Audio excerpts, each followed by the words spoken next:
Sorting material into group. Group मतलब एक team या क्लास जिसमें एक जैसे ऑब्जेक्ट्स हों। इस चैप्टर में हम ग्रुप और मटेरियल्स के बारे में ठीक से समझेंगे। इस चैप्टर को शुरू करने से पहले दो कॉन्सेप्ट्स को समझते हैं। कॉन्सेप्ट 1। इस कॉन्सेप्ट की कहानी शुरू होती है स्कूल से। स्कूल में बहुत स्टूडेंट्स हैं और अगर सब स्टूडेंट को अलग से पढ़ाना पड़े तो जितने स्टूडेंट्स उतनी क्लासेस लगानी पड़ेंगी। जितनी क्लासेस होंगी उतने टाइम टेबल और उतने ही टीचर्स चाहिए होंगे। मतलब अगर हर स्टूडेंट को अलग से पढ़ाना पड़े तो स्कूल को नानी याद आ जाएंगी। पर स्कूल स्मार्ट है। उन्होंने सोचा ऐसे करने से तो स्कूल कभी चल ही नहीं पाएगा।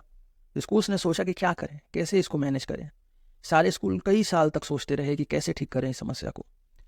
500 स्टूडेंट्स रहेंगे तो 500 टीचर्स और 500 टाइम टेबल चाहिए होंगे, तो स्कूल चला पाना तो मुश्किल है। तो उन्होंने फिर एक उपाय लगाया। स्कूल्स ने डिसाइड किया कि स्कूल में एडमिशन से पहले सबके लिए एक एडमिशन टेस्ट ले लेते हैं और जो स्टूडेंट्स जितने मार्क्स पाएंगे उन सब स्टूडेंट्स को एक साथ पढ़ा देंगे। तो स्कूल ने फिर ग्रुप बनाया एडमिशन टेस्ट के नंबर के हिसाब से। पर यहाँ एक समस्या थी।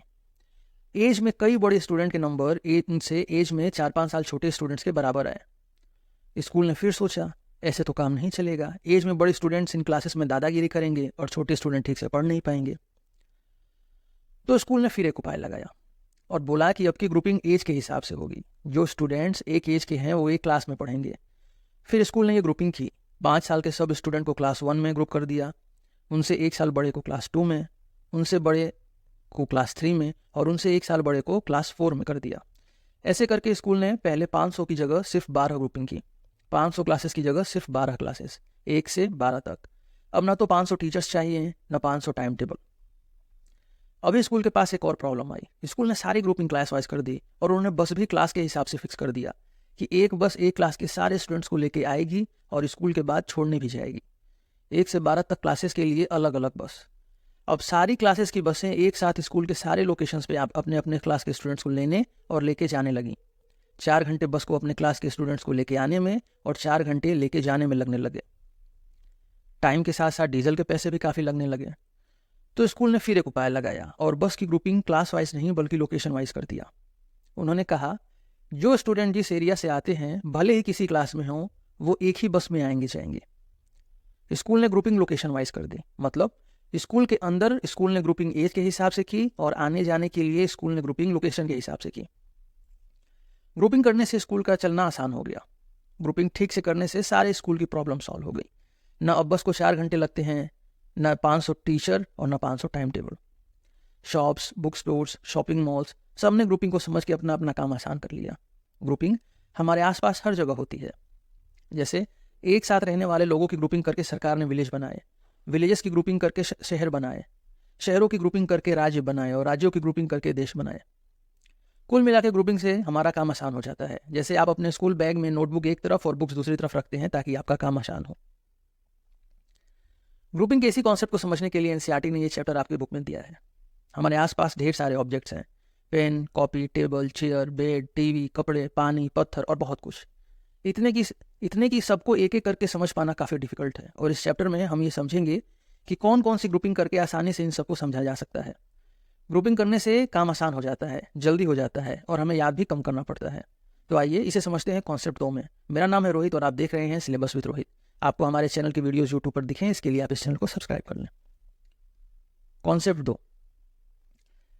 किसी भी ऑब्जेक्ट की ग्रुपिंग करने के 3 मेन तरीके हैं। ग्रुपिंग उसके कलर, शेप और किस मटेरियल से बना है उसके बेसिस पे किया जा सकता है।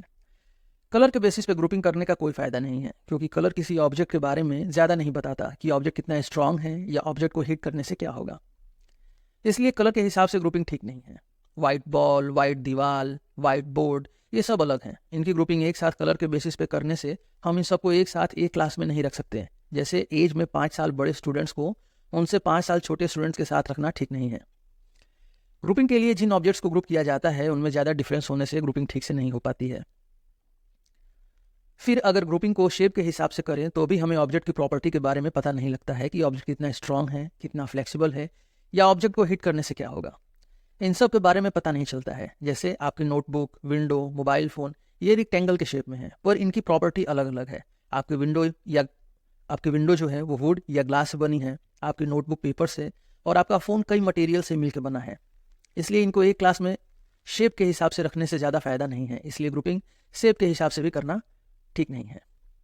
और अगर हम ग्रुपिंग को ऑब्जेक्ट्स जिन मटेरियल से बने हैं उनके हिसाब से करें तो हमें ऑब्जेक्ट्स के बारे में ढेर सारी जानकारी मिलने लगती है। जैसे प्लास्टिक के सारे ऑब्जेक्ट्स वेट में हल्के होते हैं, आयरन से बने ऑब्जेक्ट्स हैवी होते हैं, वुड से बने ऑब्जेक्ट्स को दीमक खाते हैं। ऐसे करके ऑब्जेक्ट्स की ग्रुपिंग जिन मटेरियल से ऑब्जेक्ट्स बने हैं उनके हिसाब से हो सकती है। Gold, silver, nylon, fibre, clay, steel, rubber, glass, clothes, soil, leather, brick, aluminium, etc से बने ऑब्जेक्ट्स की ग्रुपिंग अलग अलग की जा सकती है। पर ऐसे ग्रुपिंग करने से हमें 500 ग्रुप्स फिर याद करने पड़ेंगे, मतलब याद करने के लिए समस्या। और अगर 500 ग्रुप्स याद करने हैं तो ग्रुपिंग का फ़ायदा क्या? इस चैप्टर को पढ़ने से क्या फ़ायदा? स्टूडेंट्स ने ये सवाल एनसीईआरटी से किया कि ऐसे कैसे काम चलेगा भाई, बताइए। इतना टाइम तो नहीं है हमारे पास, हमें गेम भी खेलना होता है, हम बहुत बिजी हैं, 500 ऑब्जेक्ट्स की ग्रुपिंग को याद नहीं कर पाएंगे, कुछ करिए। तो एनसीईआरटी ने कहा कि ठीक है भाई, ठीक है, हम करते हैं कुछ। और एनसीईआरटी ने ग्रुपिंग को और आसान कर दिया। उन्होंने 500 ग्रुपिंग को कम करके 3 मेन कैटेगरी बनाई। आप इसको भूलें ना, इसलिए मैं आपको इसे याद करने के लिए एक मस्त ट्रिक बताता हूँ। Hard rock looks smooth is our तांत्रिक टोना। फिर से बोल देता हूँ, hard rock looks smooth is our तांत्रिक टोना। मस्त के एम से मटेरियल, ए मतलब अपीयरेंस कि दिखता कैसा है ऑब्जेक्ट, एस मतलब सॉल्युबिलिटी कि पानी में घुल जाएगा कि नहीं घुलेगा, और टी मतलब ट्रांसपेरेंसी कि इसके आर पार दिखने से दिखेगा कि नहीं दिखेगा। इतना मैप याद हो गया आपको? ठीक है, अभी इसमें थोड़ा और है, अब इसको एक साथ देखते हैं। मस्त, hard rock looks smooth is our तांत्रिक टोना। मस्त के as appearance, hard rock looks smooth में, हार्ड रॉक के हार्ड मतलब हार्डनेस, रॉक मतलब रफ, लुक मतलब लस्टर। लस्टर को हिंदी में चमकीला या शाइनी भी बोलते हैं। अगर आपको ये पता नहीं है तो इसको याद कर लीजिए कि लस्टर मतलब शाइनी होता है। हार्ड रॉक लुक्स स्मूथ में हार्ड मतलब हार्डनेस, रॉक मतलब रफ, लुक मतलब लस्टर और स्मूथ मतलब स्मूथनेस। मस्त के एस के सॉल्युबिलिटी पे आते हैं अभी। आई एस इज, आई मतलब इनसॉल्युबल इन वाटर, मतलब पानी में नहीं घुल सकता है, और एस मतलब सॉल्युबल कि पानी में घुल सकता है। फिर मस्त के टी जिसका मतलब है ट्रांसपेरेंसी और आवर तांत्रिक टोना। ओ मतलब ओपेक कि कुछ भी आर पार नहीं दिखेगा। तांत्रिक के टी मतलब ट्रांसपेरेंट कि आर पार सब दिखेगा जैसे तांत्रिक को दिखता है। और टोना के टी मतलब थोड़ा थोड़ा दिखेगा, इसे ट्रांसलूसेंट कहते हैं। थोड़ा थोड़ा आर पार दिखना मतलब ट्रांसलूसेंट। इस चैप्टर में यही मेन कॉन्सेप्ट है जो आपको याद रखना है। कैसा दिखता है, कितना घुल सकता है, और आर पार दिखेगा कि नहीं दिखेगा। Hard rock looks smooth is our तांत्रिक टोना टू रिमेंबर दिस चैप्टर। आप वीडियो को पॉज करके इसे 1-2 बार पढ़ लीजिए ताकि आपको याद हो जाए। आइए अब चलते हैं आपके चैप्टर पे। Chapter 2, sorting material into groups. Sorting material into group मतलब मटेरियल्स को ग्रुप्स में बांटना। हमने इस चैप्टर को ठीक से समझ लिया है, फिर भी एक बार देख लेते हैं कि एनसीईआरटी ने इसको कैसे समझाया है। ऑब्जेक्ट्स अराउंड अस, हमारे आसपास ढेर सारे ऑब्जेक्ट्स हैं। ये ऑब्जेक्ट्स अलग अलग कलर के हैं, अलग शेप के हैं और इनके यूज अलग अलग हैं। एक्टिविटी 1, इस एक्टिविटी में हम अपने घर और क्लास से ढेर सारे ऑब्जेक्ट्स को कलेक्ट करते हैं और फिर जिन मटेरियल से बने हैं ये उनके बेसिस पे इनकी ग्रुपिंग करते हैं। इस एक्टिविटी से हमें ये सीखने को मिलता है कि कैसे कुछ ऑब्जेक्ट सिमिलर हैं और इनके एक ग्रुप में नहीं रखा जा सकता है। एक्टिविटी 2, इस एक्टिविटी में हमें एक लिस्ट बनाना है कि कौन कौन से ऑब्जेक्ट किन मटेरियल से बने हैं। इस एक्टिविटी से हमें ये सीखने को मिलता है कि कैसे एक ही मटेरियल से ढेर सारे ऑब्जेक्ट्स बनाए जा सकते हैं, जैसे प्लास्टिक से ढेर सारे ऑब्जेक्ट्स। प्रॉपर्टीज ऑफ मटेरियल्स, इस पार्ट में हमें ये जानने को मिलता है कि कैसे मटेरियल्स डिफरेंट होते हैं। कुछ चमकीले यानी शाइनी होते हैं, कुछ हार्ड और कुछ पानी में घुल जाते हैं। अपीयरेंस मतलब मटेरियल्स कैसा दिखता है। कुछ शाइनी होते हैं जैसे स्टील, बाकी रफ होते हैं जैसे लकड़ी। एक्टिविटी 3, हम मटेरियल्स की प्रॉपर्टी लस्टर को जानने के लिए आयरन के टुकड़े को सैंड पेपर से रब करते हैं इस एक्टिविटी में, और ये देखते हैं कि आयरन में लस्टर है। लस्टर मतलब शाइन। हार्डनेस, कुछ मटेरियल्स को आसानी से स्क्रैच किया जा सकता है और कंप्रेस किया जा सकता है। जो मटेरियल आसानी से दब जाएं या स्क्रैच हो जाएं उन्हें सॉफ्ट मटेरियल बोलते हैं, जैसे कॉटन। और कुछ मटेरियल्स को स्क्रैच और कंप्रेस करना डिफिकल्ट होता है, जैसे स्टील,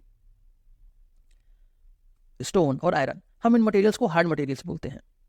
एक्टिविटी 4, सॉल्युबिलिटी, कुछ मटेरियल पानी में ठीक से घुल सकते हैं जैसे सॉल्ट और शुगर, और कुछ नहीं घुल सकते हैं जैसे सैंड।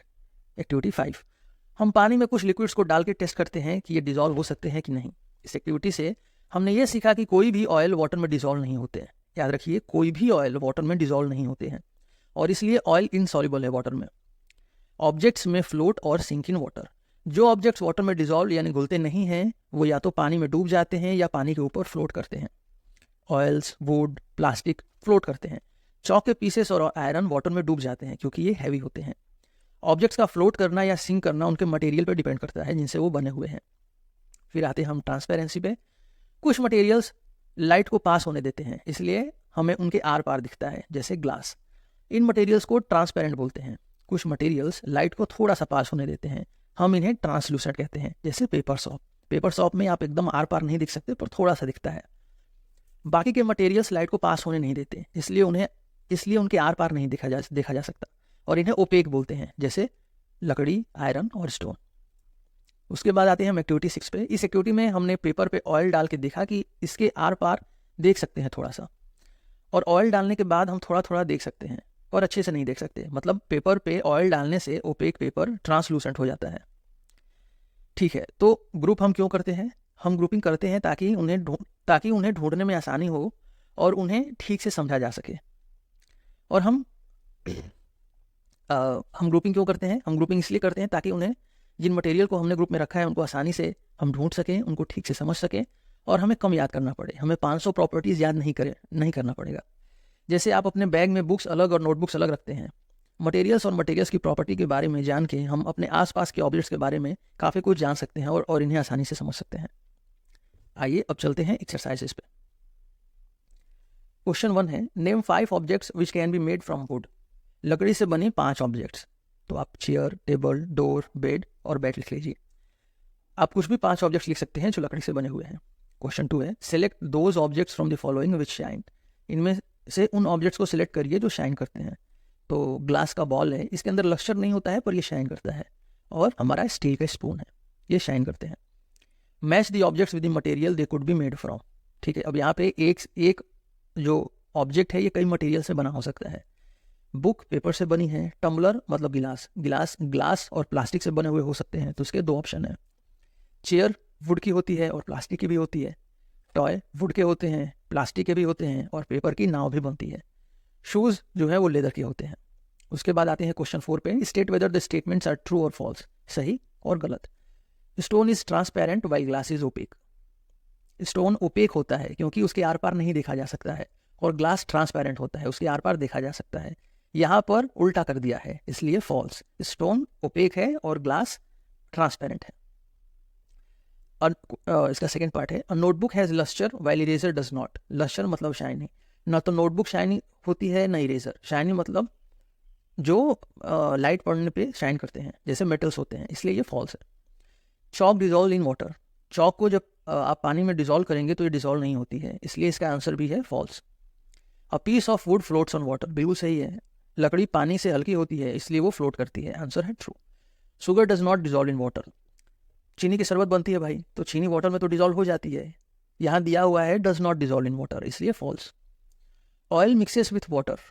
ऑयल वाटर के साथ मिक्स नहीं होता है, हमने इसको पढ़ा है। ये वाटर से हल्का होता है इसलिए ऊपर रहता है, इसलिए false. Sand settles down in water. ये सही बात है, ट्रू। सैंड वाटर में डिजॉल्व नहीं होती है और हैवी होती है वाटर से, इसलिए वो नीचे चली जाती है। Vinegar dissolves in water. Vinegar sugar cane juice से बनता है। वाटर और विनेगर का वजन इक्वल होता है इसलिए ये डिजॉल्व हो जाते हैं, इसलिए इसका आंसर है ट्रू। क्वेश्चन 5 है, given below are the names of some objects and materials. Water, basketball, orange, sugar, globe, apple, earthen pitcher. Earthen pitcher मतलब मिट्टी का घड़ा। ग्रुप देम एज, और यहाँ पे आपको 2 पार्ट्स में इसको ग्रुप करना है। पहला ए है round shaped and other shapes. तो इनमें से राउंड शेप के क्या है? बास्केटबॉल है, ऑरेंज है, ग्लोब भी है, राउंड होता है। ग्लोब अर्थ के शेप जैसा होता है, आपने देखा होगा। एप्पल भी राउंड होता है और घड़ा भी। जो राउंड नहीं होते हैं उनमें से हैं वाटर और शुगर। इसका बी पार्ट है ईटेबल्स एंड नॉन ईटेबल्स। तो इनमें से वाटर, ऑरेंज, शुगर और एप्पल को खा सकते हैं। बास्केटबॉल, ग्लोब और घड़े को नहीं खाया जा सकता।